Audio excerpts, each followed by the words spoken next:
I'm up here at the machine shop this morning with that shaft from my sprayer, getting that milled down. So he's taking it to the back. I'm just going to wait.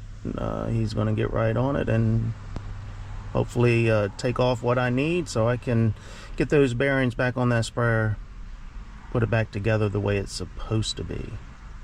Wow, that was quick. I came out to sit in the truck to read my newspaper here, and I didn't even get the first article read when he came out. It said it's done, so he's cut what, 0.04 off. The width of this was 0.06, I think he said. So I had him cut 0.04 off and $11, and it's done. So hopefully that was enough. On to my next stop. Well, I finally got the last of the hoses made up for these attachments for the skid steer. So this is the grapple bucket. This was the last hose I was waiting on. I needed a nipple. When I had the hoses made up, I had them made up wrong. I had a female end put on the hose rather than a male. I already had a female on this side, so when I went out this morning to the machine shop, there was a hydraulic place up in the same area. Stopped in and got some nipples to connect those hoses. So then what that allowed me to do was maneuver this thing. Remember, there's a guard on both of these cylinders. The guard on that side was all bent up, so I have removed that. I can take that to my welder now to have him. He may have to cut it and get it back in place. I don't know. I'll let him deal with that. But we're getting closer to being able to use this. I think this is the last piece. I've got the tiller. Those hoses are done on there. I tried that out. The auger, I've got those hoses on. Have I tried that? I have not tried that because I do need one more piece for the smaller auger. But the news of the day, the news of the week, right here, you see that 86 degrees. Oh my gosh, the humidity. Look at that wind today. Out of the southeast, 13 to 20 miles an hour. Today is January 10th. So far, you hear that wind right away. You may not be able to hear me, but so far for the month of January, 10 days, we've only had 0.18 inches of rain. So we are right back in the same boat we were in June. Man, this corn, well, is it knee high by the 4th of July? Well, the 4th of July was a week ago, so it's only a little more than knee high right now. Actually, later corn has a better chance of making something this year than the early corn does, at this point anyway, but subject to change. Unless we get some rain, nothing is gonna make anything. Let's walk over here to the soybeans. Don't know how they are surviving with such little rain. They are starting to bloom. They're not knee high. They've been in the ground since May 25th, so a month and 2.5 weeks, so 6 or 7 weeks. And you can see they are not knee high, and they are starting to bloom here. So now the beauty of a soybean is if it gets some rain, it'll grow up. It'll grow some more and put some more blooms on the end. But here's the blooms here at what, 12 to 16 inches tall. You know, it's just gonna be one of those years. That's why we have the crop insurance. I reported my acreage to my crop insurance agent last week. They've sent the paperwork back to me just for me to verify I've got my acreage right. So if there is a claim this year, we'll have all the paperwork together. You can see I did get a little burning on the tips here of this corn, and it was mainly on this taller corn right here. But now I can't tell you if that was the nitrogen or the chemical, because remember I put nitrogen on here first and then came right back an hour later and sprayed it with chemicals to kill the lamb's quarter. Let's see how it's doing on the lamb's quarter. That lamb, some of it was a bit tall, so it may not have killed it, but as long as it stunted it, in order for this corn to get over top and shade that lamb's quarter, you can see how this corn is starting to twist up. It's what is it, 3 o'clock, quarter after 3 in the afternoon. All right, I know there was some lamb's quarter in here. Looks like the deer have been in here working. Here we go. There's a lamb's quarter there. It's not dead, but it's not growing either. So we have stunted it. Yeah, well, that one might be growing, but that one there, it is slowed down. If we can get a little bit of rain to get this corn growing and shade it, then that lamb's quarter isn't really going to hurt me.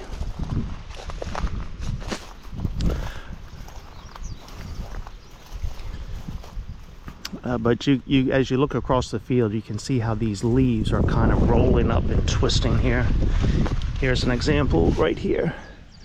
See, that leaf is not, see, this one is out flat, but it's starting to curl a little bit. This one here is really curled up there. So I think I've said it in the past, that is just a defense mechanism for this corn to conserve moisture. It's going to roll those leaves up so that moisture cannot escape out of that leaf. So that is a sign that it is hot and dry.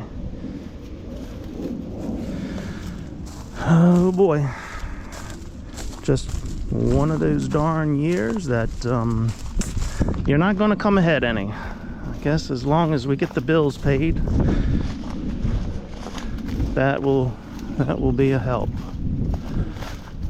Okay, I've got to go up to the hardware store. We've got an employee that's off for the entire month, so I've got to work a couple days a week up there just in the evening for closing, just so we don't have one person there by themselves. Although on days like this, when it's this hot, people aren't out and about buying much, so one person is probably okay. I'll go up there and check on them.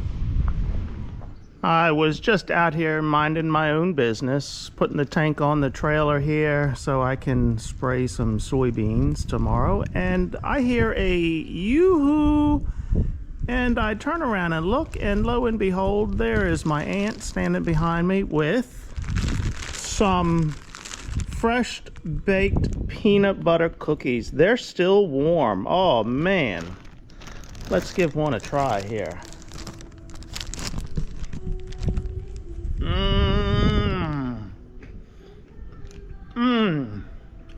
Damn, they're good. I could eat the whole bag right now, but I'm not going to, because you see that? Yeah, I'm getting fat. I'm not sweating enough. I'm not doing enough work, even though it's hot. So that is the plan. We've got actually, we had a little bit of rain early this morning, between I think 4 and 6 o'clock. We had 0.04 of an inch right here, but nowhere else. North of me at my house, I didn't get it. We've got a chance of rain again tomorrow, but they keep pushing it back every day. Every day they say tomorrow, rain tomorrow. Well, tomorrow has never got here. So I'm gonna fill this tank with water, get the sprayer ready. I've got to clean it out from the corn chemical I had in there. Got to flush the booms. And if it's not gonna rain tomorrow, I'm gonna spray soybeans. Let's walk over here and see. Damn, these things are good. So the temperature is a little bit cooler today, less humidity. 82 degrees, 63%, and there's the rainfall overnight, 0.04 inches. Okay, let me munch all my cookies, finish loading the trailer up, and see where we go from there.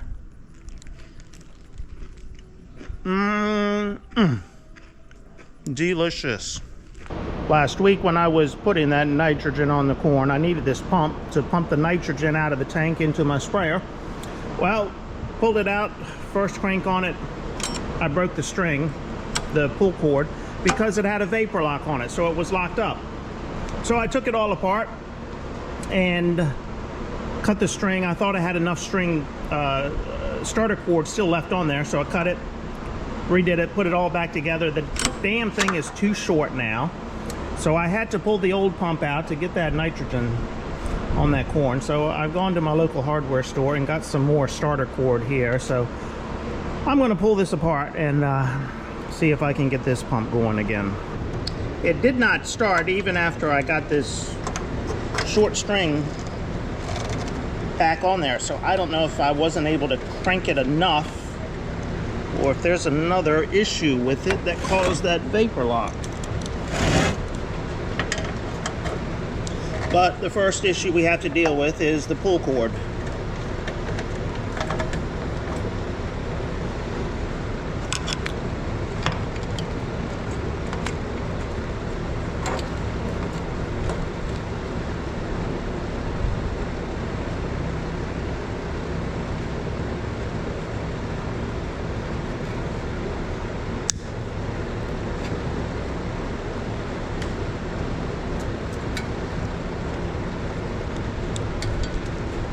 Yeah, that wasn't long enough, so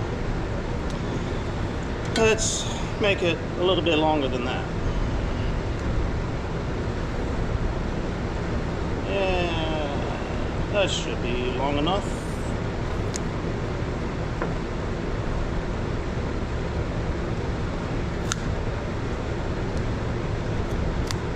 And I probably need to tighten this spring another turn. Let's see.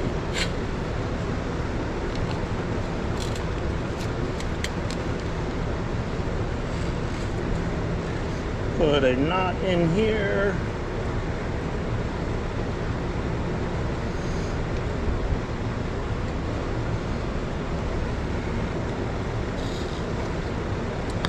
I've put a washer on here in this handle. It will prevent that knot from slipping through there.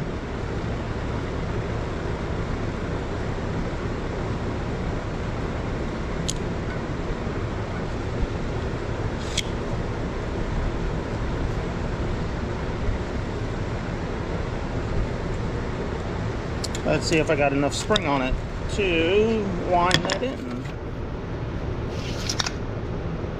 I think so. There we go.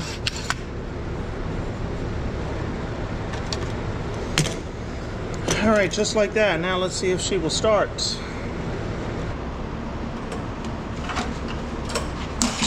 Oh, well, son of a...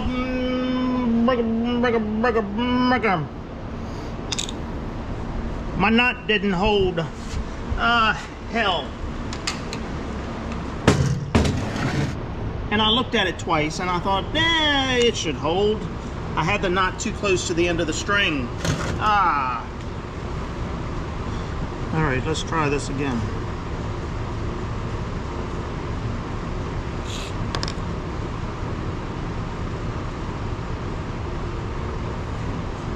Let's not put the knot as close to the end this time.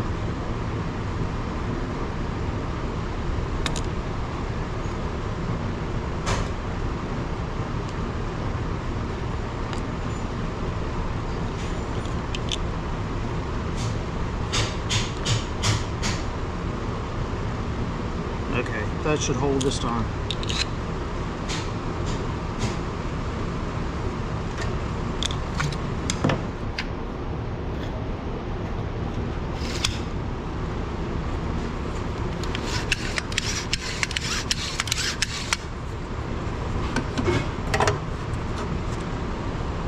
I think Farmer's daughter's taking her boat out of the shop. That's what I heard. I heard noise up here. Oh yeah, that's what she's doing. I guess she's going fishing today. So she's been watching Sexy Rooster's videos with his fishing experience and how much he's been catching. So she went up to the lake yesterday evening, her and one of the other employees at the store, hoping to catch some crappie. They caught nothing. nothing. After Sexy Rooster caught his limit a couple of days, and they got nothing. So I don't know where she's going today. She might be, yeah, she's headed down to the creek, down to her tried and true spot where she knows a little bit more about what's going on.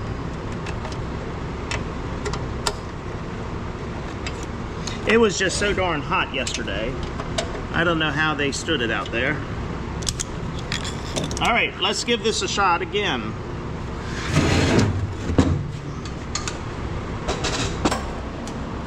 Oh, heck.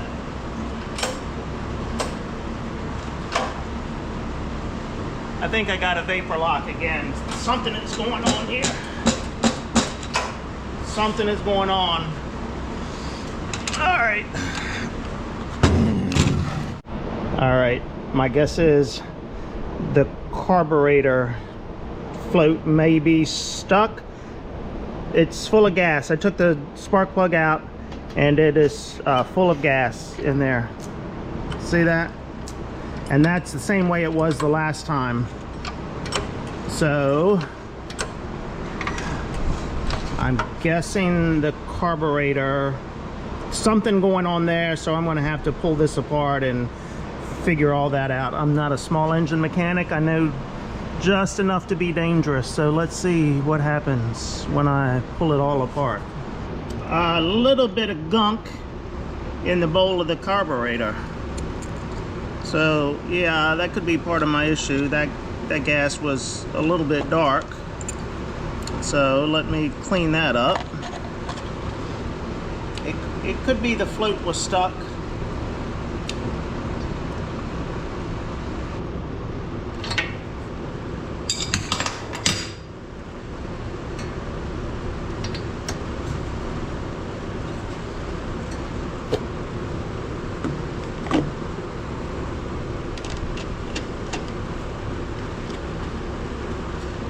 All right, the moment of truth. Let's see if it's going to start now.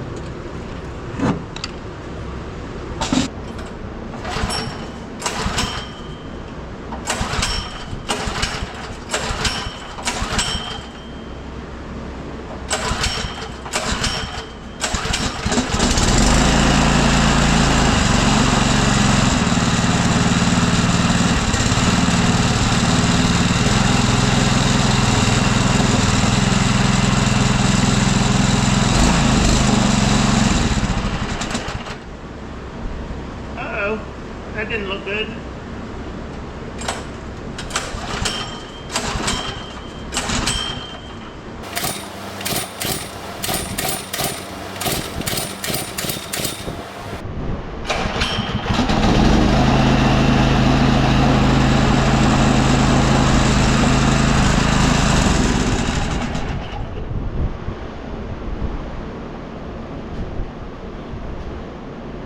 Okay. Carburetor issues, maybe? I would say carburetor issues. It's dripping right out of... Where is it dripping from? Oh, it's coming right out of the muffler. Dripping down. Alright. That's not good. Not good at all. Aha. Aha. As I started to pull the oil plug out, or the dipstick here, stuff just started going everywhere.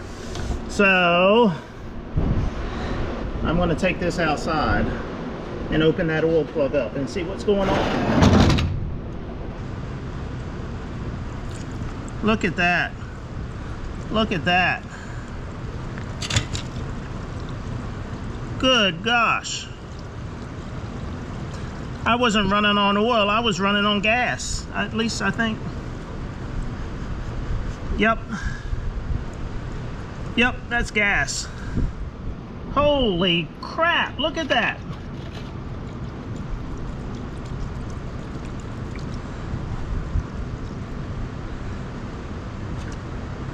Wow. Wow. Hey, don't nobody tell EPA or MDE what just happened here. Oh man. Do you think she needs some oil? I think she does. I don't know if I have any gas left in the tank after all of that. What the heck?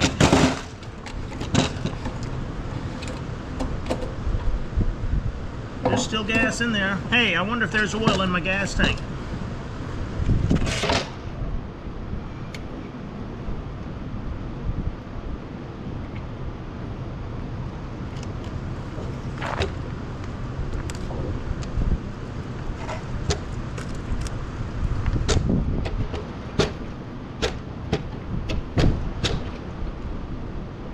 All right, this is where my expertise ends, if I have any expertise at all.